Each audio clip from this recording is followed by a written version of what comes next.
Bismillahirrahmanirrahim. Assalamu alaikum wa rahmatullah. Dear students of FSC first year, last time we will discuss about the light dependent reactions. आज हम बच्चों light dependent reactions के 3 steps में से पहला step discuss करेंगे detail के साथ नॉन साइक्लिक फॉस्फोराइलेशन। इसके बाद साइक्लिक फॉस्फोराइलेशन है और केमियोस्मोसिस है।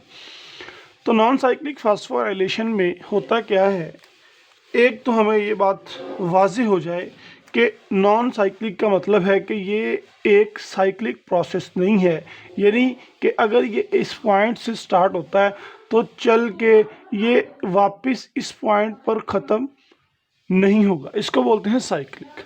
ये नॉन साइक्लिक प्रोसेस है, यानी अगर ये पॉइंट ए से स्टार्ट हुआ है तो ये पॉइंट बी पर जाकर क्या हो जाएगा, ख़त्म हो जाएगा। It's a point A and it's a point B. हम देखेंगे किस तरह से ये ख़त्म होता है। और फॉस्फोराइलेशन क्या होती है बच्चों? फॉस्फोराइलेशन का मतलब होता है phospho from the phosphate, from phosphate, इसको फॉस्फेट बोलते हैं। और राइलेशन का मतलब बेसिकली एडिशन होता है। राइलेशन का मतलब क्या होता है? एडिशन। तो फॉस्फोराइलेशन की अगर कोई डेफिनेशन पूछे तो आपने कहना है the addition of the phosphate is called the phosphorylation. जैसा कि मैं आप लोगों को एक एग्जांपल के तौर पर यहाँ पर दिखाता हूँ। अगर हमारे पास एडीपी हो, एडिनोसिन डाइफॉस्फेट हो, और इसके साथ एक इनऑर्गेनिक फॉस्फेट हो, तो इसका जब रिएक्शन करवाएंगे तो इससे एटीपी बनेगी, एडिनोसिन ट्राइफॉस्फेट। तो यहाँ पर जो एडिशन हुई है बेसिकली ये फॉस्फोराइलेशन कहलाती है। तो फोटोसिंथेसिस के पहली फेज जिसको लाइट डिपेंडेंट रिएक्शंस बोलते हैं, उसमें नॉन साइक्लिक फॉस्फोराइलेशन से बच्चों दो चीज़ें बनती हैं, एक एटीपी बनती है और दूसरी NADPH बनती है। ये हम लोगों ने लास्ट टाइम डिस्कस किया था। एटीपी और NADPH basically these are the products of the non cyclic phosphorylation या लाइट डिपेंडेंट रिएक्शंस। तो ये किस किस तरह से बनती हैं बच्चों, आज हम लोगों ने ये देखना है। हम लोगों ने लास्ट टाइम पढ़ा था कि एक रिएक्शन सेंटर होता है और उस रिएक्शन एक फोटो सिस्टम होता है और उस फोटो सिस्टम के 2 मेन पार्ट्स होते हैं। यहाँ पर सिर्फ और सिर्फ ब्रीफ समरी हम करेंगे क्योंकि लास्ट टाइम हम लोगों ने बहुत डिटेल से इसको पढ़ा है। ये एक क्या है, फोटो सिस्टम है, इट्स अ फोटो सिस्टम। और इस फोटो सिस्टम के अंदर क्लोरोफिल्स होते हैं। इस फोटो सिस्टम के अंदर पूरे के पूरे पिगमेंट्स होते हैं जहाँ पर लाइट आकर पड़ती है और इसका अपना एक रिएक्शन सेंटर होता है। ठीक है, अब it's a reaction centre and it's अ कौन सा था ये? Antenna complex. शाबाश, एंटीना कॉम्प्लेक्स। इसीलिए मैंने आपको लास्ट लेक्चर 2 मरतबा रिवाइज करवाया था कि ये इंपॉर्टेंट है बच्चों। एंटीना कॉम्प्लेक्स और रिएक्शन सेंटर्स में यहाँ पर क्लोरोफिल ए होता है। रिएक्शन सेंटर में 2 हिस्से हैं, एक में क्लोरोफिल ए होता है और एक में प्राइमरी इलेक्ट्रॉन एक्सेप्टर होता है। क्या होता है? Primary electron acceptor. इसको मैं ज़रा बड़ा सा करके यहाँ पर लिख लेता हूँ कि primary electron acceptor, PEA, primary electron acceptor. ये बेसिकली कहाँ पर होता है? ये रिएक्शन सेंटर में ही मौजूद होता है, जिसका काम होता है प्राइमरी इलेक्ट्रॉन यानी कि सबसे पहले इलेक्ट्रॉन को लेना।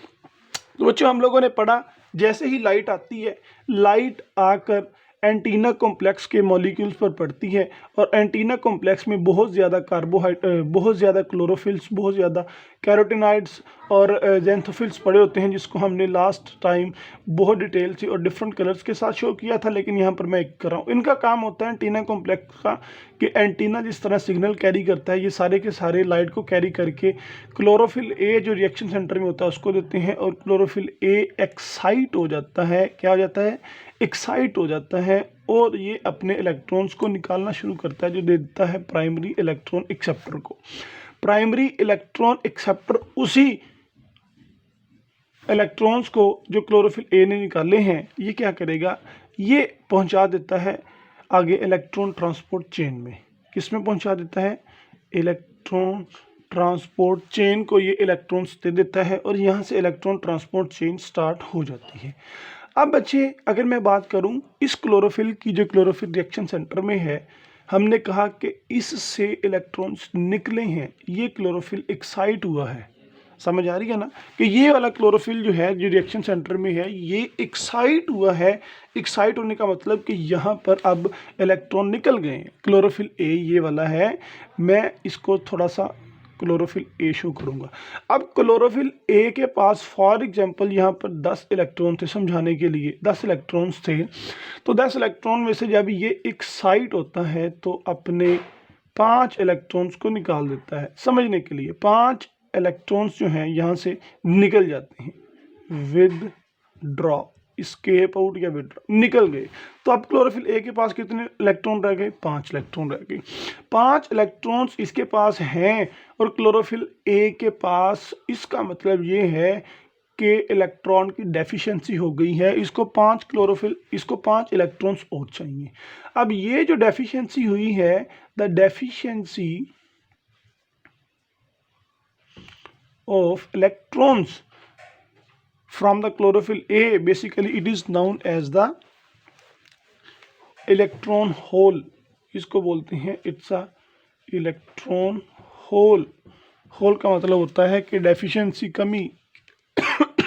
इसमें इलेक्ट्रॉन की कमी हो गई है, इलेक्ट्रॉन होल क्रिएट हो गया। अब इस इलेक्ट्रॉन होल को फिल कौन करेगा, पहले मैं आपको वो बताता हूँ। बच्चे, इस इलेक्ट्रॉन होल को फॉर एग्जांपल जो 10 इलेक्ट्रॉन्स थे उसमें से 5 रह गए, 5 वापस कौन देगा? यहाँ पर एक रिएक्शन होता है जिसका नाम है फोटोलाइसिस। क्या नाम है भाई? फोटोलाइसिस। फोटोलाइसिस किसकी? Of water. अब फोटो का मतलब लाइट, लाइसिस का मतलब टूटना। तो लाइट की मौजूदगी में टूटना किसका? वाटर का टूटना। जैसा कि वाटर होता है H2O, इस पर आकर लाइट पड़ेगी, लाइट पड़ने के बाद H2O जनाब टूट जाएंगे हाइड्रोजन में और ऑक्सीजन में। ठीक हो गया। H2 2 हाइड्रोजन थे, हम इनको 2 हाइड्रोजन लिख लेते हैं, ऑक्सीजन 1 थी। अब होगा क्या कि ये हाइड्रोजन तो है, आपको पता है कि जहाँ जहाँ हाइड्रोजन होंगे वहाँ वहाँ इलेक्ट्रॉन होंगे। मैंने आपको कहा था बच्चे, इसको आपने नहीं भूलना, जिधर जिधर हाइड्रोजन है उधर उधर इलेक्ट्रॉन है। ये हाइड्रोजन जो है, जो कि इलेक्ट्रॉन का सोर्स है, ये तो इस्तेमाल कर लिए जाते हैं। और ये जो ऑक्सीजन है, ये ऑक्सीजन दूसरी ऑक्सीजन के साथ मिलती है। यानी कि फोटोलाइसिस ऑफ वाटर में सिर्फ एक वाटर का मॉलिक्यूल थोड़ी टूटता है, हजारों वाटर के मॉलिक्यूल टूटते हैं। जैसा कि इट्स अ थैलाकॉइड मेम्ब्रेन, ये थैलाकॉइड की मेम्ब्रेन है, इसके अंदर पड़ा हुआ है वाटर, इसके साथ लगे हुए हैं फोटो सिस्टम्स। फोटो सिस्टम पर लाइट आके एब्जॉर्ब होती है। इनके जब इलेक्ट्रॉन होल्स क्रिएट होते हैं तो वो वाटर को तोड़ते हैं कि इलेक्ट्रॉन को पूरा किया जाए। तो बच्ची होता क्या है ये सारे का सारा प्रोसेस थैलाकॉइड के अंदर हो रहा होता है। और एक वाटर के मॉलिक्यूल का मतलब एक नहीं होता, हजारों मॉलिक्यूल्स होते हैं। ओके, तो यहाँ पर ऑक्सीजन किसी दूसरे फोटोलाइसिस वाली ऑक्सीजन के साथ मिलकर ये ऑक्सीजन मॉलिक्यूलर ऑक्सीजन बना देती है। और ये मॉलिक्यूलर ऑक्सीजन वापस किधर चले जाती हैं? एटमॉस्फेयर में। तो यहाँ पर आपकी बुक ने बड़ा प्यारा लफ्ज़ लिखा हुआ है रिपेलिशमेंट का, रिपेलिशमेंट का।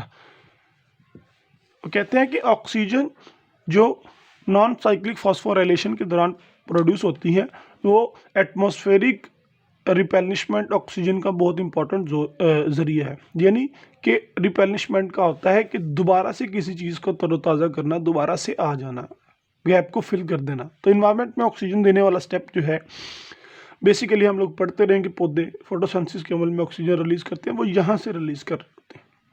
दूसरे नंबर पर हमने इलेक्ट्रॉन होल्स को, डेफिशिएंट इलेक्ट्रॉन होल को फिल करना था। ये हाइड्रोजन और ये इलेक्ट्रॉन क्लोरोफिल ए के पास चले जाएंगे और क्लोरोफिल ए के पास जाकर उसकी क्या कर देंगे? होल को फिल कर देंगे। अब ये क्लोरोफिल ए के पास पहुंचते किस तरह से हैं बच्चों, हम लोगों ने उस प्रोसेस को देखना है। अब movement of electron towards the chlorophyll A is called the electron transport chain. क्या बोला मैंने कि मूवमेंट, इसको मैं रेस करता हूं 1 minute.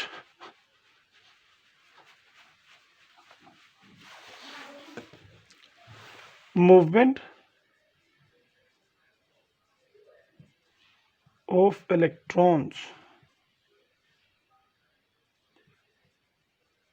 movement of electrons takes place, movement of electron takes place in the electron transport chain। बच्चों, electron transport chain यहाँ से इलेक्ट्रॉन्स मूव करेंगे, ये इलेक्ट्रॉन ट्रांसपोर्ट चेन स्टार्ट हो चुकी है। यहाँ से इलेक्ट्रॉन्स मूव करेंगे, मूव करके एक पहले सब्सटेंस के पास आएंगे जिसका नाम है प्लास्टोक्यूनिन। इसको PQ लिखा हुआ है आपकी बुक में, इसका नाम क्या है, प्लास्टोक्यूनिन। और ये ऐसी सब्सटेंस हैं बच्चों जो कोई प्रोटीन से बना है, कोई लिपिड से, लेकिन इनकी बहुत ज़्यादा डिटेल है, आप लोग अभी इस डिटेल में ना जाओ। तो इलेक्ट्रॉन ट्रांसपोर्ट चेन में इलेक्ट्रॉन ये जो निकला है ये मूव करता है डाउन साइड पर, इसकी मूवमेंट चल रही है। पहले प्लास्टोक्यूनिन के पास आता है, उसके बाद बच्चे साइटोक्रोम कॉम्प्लेक्स है, साइटोक्रोम